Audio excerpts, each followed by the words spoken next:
অনেক সময় কি হয়, আমরা যখন র ম্যাটেরিয়াল অর্ডার করি একটা সার্টেন ইওকিউ মেনটেন করে অর্ডার করা হয়, ইকোনমিক অর্ডারিং কোয়ান্টিটি।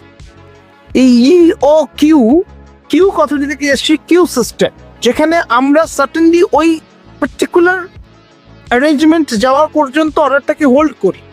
আমার গাড়িতে 20 লিটার পেট্রোল আমার সার্টেন ইকোনমিক অর্ডারের জন্য আমি মেনটেন করছি, তাহলে যতবার এই 20 লিটার রিফিল হবে আমি ততবার আরেকবার করে নতুন করে পেট্রোল পাম্পে কি পেট্রোল ভরবো।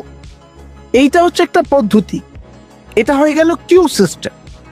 এবার যদি আমরা এটাকে পি সিস্টেম দ্বারা বর্ণিত করতে চাই, ধরে নিচ্ছি আমি প্রতি সোমবার করে অর্ডার করি, মানে প্রতি সোমবার করে আমার পেট্রোলে যাই তেল থাকুক না কেন আমি বাকি তেলটা ভরাট করব। যদি তেলের মাত্রা বেশি থাকে তাহলে আমি কম তেল ভরাট করব, আর যদি তেলের মাত্রা কম থাকে তাহলে আমি অবশ্যই বেশি তেল ভরাট করবো। That is P system, periodic order cycle. ধরে নিচ্ছি একটা কিচেন আছে, আমার পার্টি 10 কিলো করে চিকেন লাগে, আমি জানি যে আমার স্টকে 100 কিলো চিকেন আছে, আমার কামিং 10 ডেজ আমার কোনো অসুবিধা হবে না। তো 10 দিন যদি আমার চলে যায় তাহলে আমি 9 দিনের মাথায় প্রত্যেকটা অর্ডার রিভাইজ করবো, একদিন হাতে রেখে করবো। তো তখন আমি করতে পারি। এখন যদি আমার প্রোডাকশনটা আনসার্টেন হয় কি আমার কোনোদিন 10 কিলো চিকেন যাচ্ছে, কোনোদিন 30 কিলো চিকেন বেরোচ্ছে, সেক্ষেত্রে আমি কিন্তু কখনোই পি সিস্টেমে অর্ডার করবো না, সেটা করাটা অযৌক্তিক হবে বা যৌক্তিক হতে হবে না।